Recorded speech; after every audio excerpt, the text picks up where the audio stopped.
किसी गांव में सोनिया नाम की एक लड़की रहती थी। वो अपनी माँ शकुंतला और बाप रामू के साथ रहती थी। वो बहुत ज़्यादा गरीब थे। रामू रिक्शा चलाकर घर का गुजारा करता था। फिर एक दिन सोनिया की माँ शकुंतला की किसी बीमारी की वजह से मौत हो जाती है। बाबा, माँ हमें छोड़कर चली गई। आपने उनका इलाज डॉक्टर से क्यों नहीं करवाया? बेटी, तेरी माँ के इलाज के लिए काफी ज्यादा पैसों की जरूरत थी जो मेरे पास नहीं थे। मैं कहाँ से लाता इतने पैसे? हम तो 2 वक्त की रोटी बड़ी मुश्किल से खाते हैं, तो मैं लाखों रुपए कहाँ से लाता। अगले दिन सोनिया भी अपने बाबा के साथ काम पर निकल जाती है। वो दोनों रिक्शा में बैठकर स्टेशन की तरफ निकल जाते हैं। बेटी, लगता है आज भी सवारी नहीं मिलेगी। आज भी खाली हाथ ही घर जाना पड़ेगा। बाबा, मुझे बहुत प्यास लग रही है, मुझे पानी पीना है।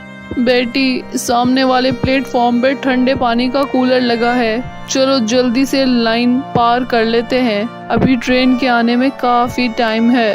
रामू सामने वाले प्लेटफॉर्म पर लाइन पार करके जाने लगता है। तभी सोनिया पटरी पर रुक जाती है। क्या हुआ बेटी, तू रुक क्यों गई? जल्दी से यहाँ एकदम से ट्रेन आ जाती है। बाबा, मेरी चप्पल टूट गई थी, बस वही जोड़ रही हूँ। इतनी ही देर में सामने से ट्रेन आने लगती है। चलते चलते रामू का पाँव पटरी में फंस जाता है। अरे, मेरा पाँव पटरी में फंस गया है।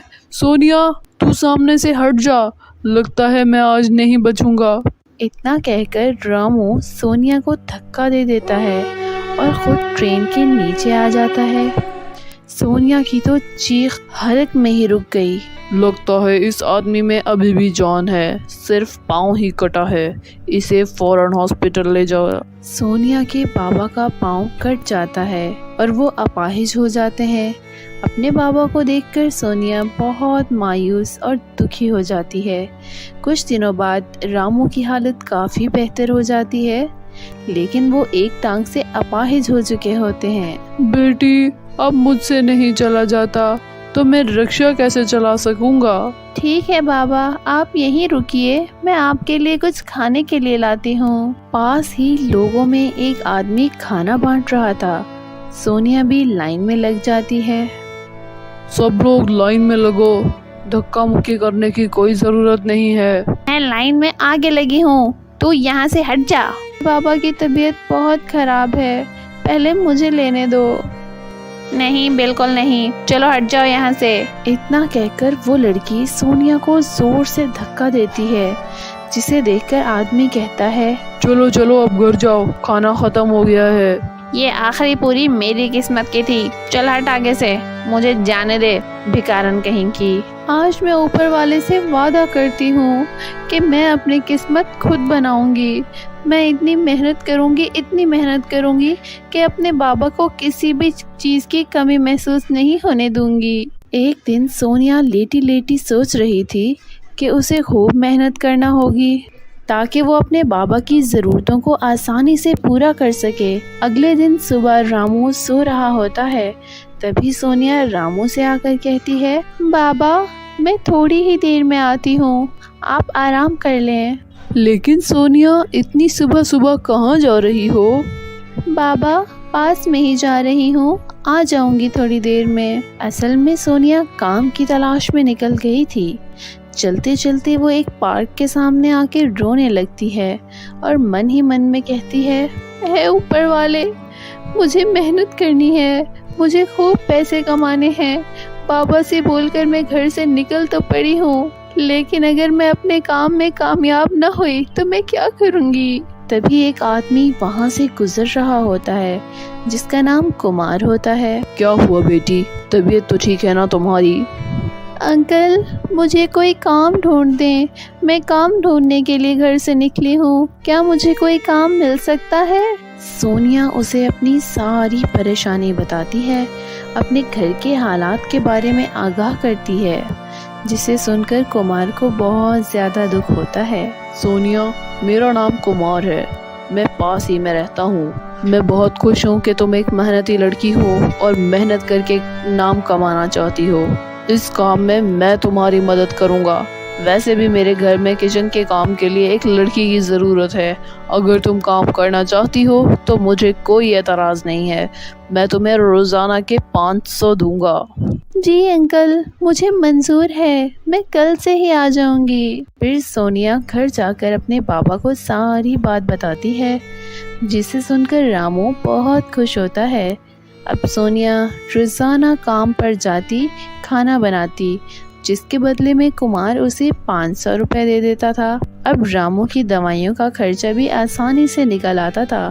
फिर सोनिया मन ही मन में कहती है, ऊपर वाले तेरा लाख लाख शुक्र है, आपने कुमार अंकल के वसीला बनाकर मेरी बहुत मदद की है।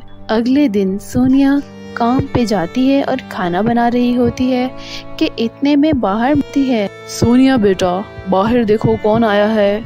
सोनिया दरवाजा खोलती है तो बाहर एक लड़की खड़ी होती है, जो रिश्ते में कुमार की बहन लगती है। आप कौन हो?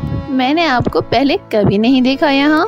तभी वहाँ पर कुमार आ जाता है। बहन जी, बहुत ही मेहनती लड़की है ये, खाना भी बहुत ही अच्छा बनाती है। ये मेरे पास यहाँ काम करती है। बेचारी बहुत गरीब है, और तो और इसको अपने बाबा का भी ख्याल रखना पड़ता है। सोनिया बेटी, ये तो बहुत अच्छी बात है कि तुम बहुत मेहनती हो, और अगर तुम्हें बहुत पैसे कमाने हैं तो तुम्हें पढ़ना होगा। मेरे पास पढ़ाई के लिए पैसे नहीं हैं।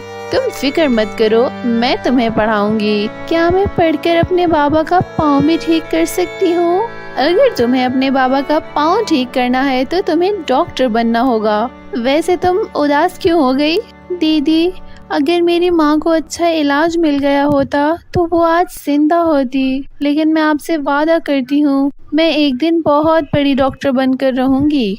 उस लड़की का नाम जानवी था। तब से जानवी सोनिया को पढ़ाने की सारी जिम्मेदारी अपने ऊपर ले लेती है। वो सोनिया को एक सरकारी स्कूल में दाखिल करवा देती है, और उस दिन से सोनिया स्कूल जाना शुरू कर देती है, और हर इतवार को वो कुमार अंकल से भी मिलने आया जाया करती है। रामू भी सोनिया को स्कूल जाता देखकर बहुत खुश होता था। आहिस्ता आहिस्ता वक्त गुजरता जाता है। सोनिया बड़ी हो चुकी थी।